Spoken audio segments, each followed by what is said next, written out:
Hello sa inyong lahat, sa mga makakapanood ng video kong ito, narito ka man sa Spain o wala, gusto kong magbigay ng advice na sana ay bigyan natin ng time na mag-aral tayo ng Spanish kasi napakalaking bagay nito at na pwede nyong gamitin sa pang-araw-araw nyong buhay dito sa Espanya. Lalong-lalo na kung magtatagal naman kayo dito. Hindi yan masasayang. Huwag kayong tumulad sa akin na ngayong 5 years na ako dito, saka lang ako nag-aaral ng Spanish kasi kung ano-ano ang pinagagagawa ko sa buhay. Siyempre, nung una, stress kasi nga nagsisimula pa lang sa trabaho. Pero later on, hindi ko rin talaga naasikaso. O saka kasi nang hinayang din kasi ako sa pangbayad noon kasi ang mahal din. Tapos may naririnig-rinig ako sa ibang mga nag-aaral na wala naman daw silang natututunan. Sa totoo lang, dahil nag-aaral ako ngayon ng Spanish, sa simula talaga wala kang matututunan. Pero syempre, tutulungan mo din ang sarili mo na huwag ka lang mag-aasa doon kung ano yung ituturo sa araw ng iyon ng iyong Spanish class. Mag-aral ka ng sarili mo sa bahay. Kung ayaw nyo gumastos, ang gawin nyo, pwede kayong mag-self-study.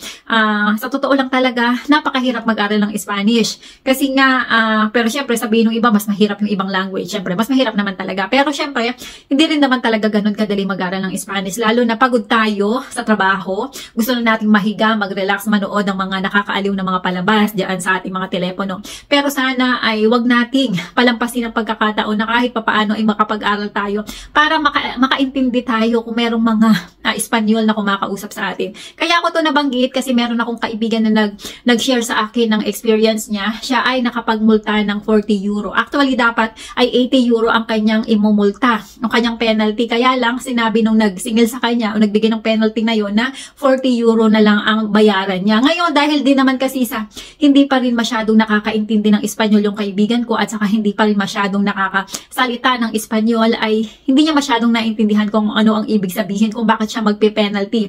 Ngayon, at saka pala, nagmamadali din kasi siya kasi meron siyang hinahabol na appointment na kailangan niyang makarating doon ng on time. Kasi kung hindi, ay mas lalong magkakaproblema. Kaya hindi na siya nakipag-usap ng matagal, hindi niya na masyadong inasikaso, binayaran niya na yung 40. Ngayon, napag-isip-isip niya bakit nga para saan ba yan inalam niya. Kasi syempre, hindi naman para sa kanya din, para din sa kaalaman ng lahat, para wala nang mapahama. Ganito kasi ang nangyari. Pero bango nga pala yan, kung siya ay habla Espanyol, ay maiintindihan niya at hindi siya magpe-penalty. Kaya lang dahil nga hindi niya naintindihan, nag-penalty siya. Ganito yan.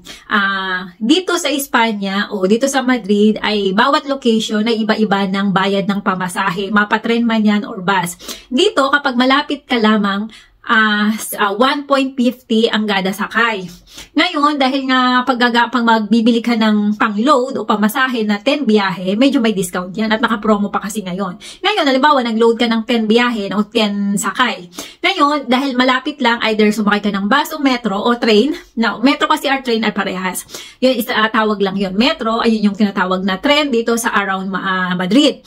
Ngayon, either sumakay ka ng bus o ng train na malapit, pwede mong gamitin yung niload mo na just biyahe. Ngayon, kung halimbawa medyo lumayo-layo ka ng konti, iba na ang pamasahe nun, hindi mo pwedeng gamitin yung pangmalapit doon sa medyo malayo kasi iba yon. Ngayon, ang senaryo, itong kaibigan ko, galing sa medyo malayo. Di ba? Ibang pamasahe nun. Ngayon, yung tarjeta niya o yung card na niload-loadan, ang niload na lang doon ay yung malapitan. Just biyahe yung nilagay niya. Ngayon, galing siya doon sa kanyang trabaho na medyo malayo, di ba yung pamasahe nun? Yung tarjeta niya, walang load. Walang load nung pang malayo-layo ng konti. Ang load lang nun yung malapit. Ngayon, sumakay siya sa bus. Ang pagbaba niya ng bus, doon sa loob ng metro, doon sa loob mismo nung saan ka pwedeng sumakay ng metro, doon siya lumabas. Kasi, doon kasi talaga ang paradahan ng bus. May ganun kasing senaryo dito, na ang paradahan ay doon sa ilalim ng kung saan merong sakayan din ng mga tren. Ngayon, paglabas niya doon, dahil sasakay din naman siya ng tren, di pumasok na siya doon, nasasakay siya. Ngayon, may nag-check. May nag-check sa kanya, controller, ganyan. Sabi sa kanya, tarjeta. Ngayon, itong controller, chinek yung tarjeta. Ngayon, doon sa history ng tarjeta, makikita mo kasi kung may load yung medyo malayo at kung anong mga load ng iyong tarjeta. Ngayon, yung kaibigan ko, walang load, kundi ang load niya lang doon ay yung malapitan. Ngayon, hindi naman, ewan lang natin, baka nagtanong naman itong guard kung meron siyang ticket or baka hindi rin nabanggit kasi doon lang nagbase sa tarjeta niya. Pinagmulta siya, sabi niya, parang ibig sabihin niya, wala kang load. Expired na yung iyong load para doon sa medyo malayo-layo. Kasi bawal kasi yun. Bawal na bawal yung magsaswipe ka gamit ang ibang tarjeta, lalo na yung may picture. Kung may picture ng halimbawa, dalawa kayong magkaibigan, sinwipe ka niya para makadaan ka, 2 beses siya nag-swipe, pero ang ginamit niya yung may picture niya, bawal yon. Kasi yung may picture, sa isang tao lang ang pwedeng gumamit nun. Hindi mo pwedeng ipagamit yun sa iba. Pero kung ang gagamitin mo yung tarjeta na walang picture, pwede yun, halimbawa, 2 kayo na kaibigan mo, pwede mo siyang i-swipe doon or i-tap doon para 2 kayong makakadaan. Pwede yun. Pero kung ang gagamitin mo may picture, hindi pwede.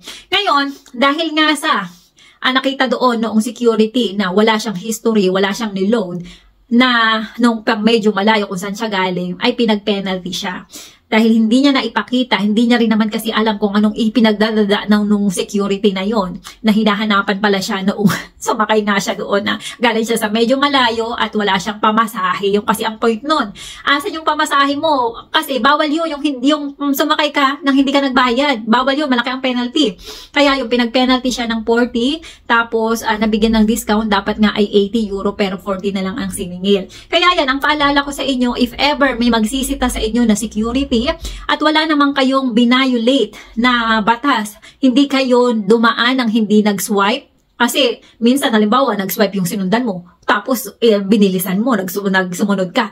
May mga nagbabantay kasi sa mga metro. Minsan, mga nakasibilyan niya, di mo makita. Patay ka pag nahuli ka, magmumulta ka. Imagine mo, yung pamasahe mo na €1.50 lamang magiging 40 or 80. Diba? Ang laki. Kaya dapat gawin natin yung tama. Tapos, yun nang gumamit ng tarjeta ng iba. Bawal yun kasi magmumulta. Kaya hindi yung, wag yung gagawin yan. If ever na makaka-encounter kayo, nasisitahin kayo ng security,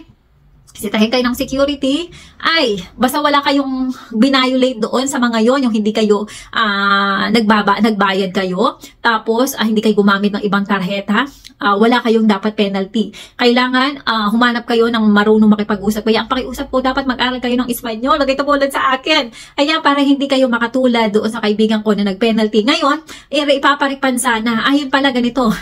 I-refund niya sana doon sa office kung saan mang metro yan. Kaya lang, hindi naman daw siya pinapansin kasi nga hindi siya marunong masyadong mag-Espanyol. Hindi na siya pinansin. Kaya ipapaano ko sana kay Jowa, ipapatry ko sana na maripan kay Jowa. Kaya lang, naitapon na yung resibo doon sa bus. Kaya sinasabi ko din, if ever nasasakay kayo sa bus o kung saan man, sa bus lang pala yun, kung sasakay kayo ng bus at may binibigay kasi na ticket yan, huwag nyo munang itatapon hanggat hindi pa kayo nakakarating sa destination nyo kasi importante yan. Kasi may nag-check. Pag na-check yan at wala kayong resibo, wala kayong maipapakita na patunay na kayo ay nagbayad. Kasi pag hindi, ay kayo ay magpe-penalty.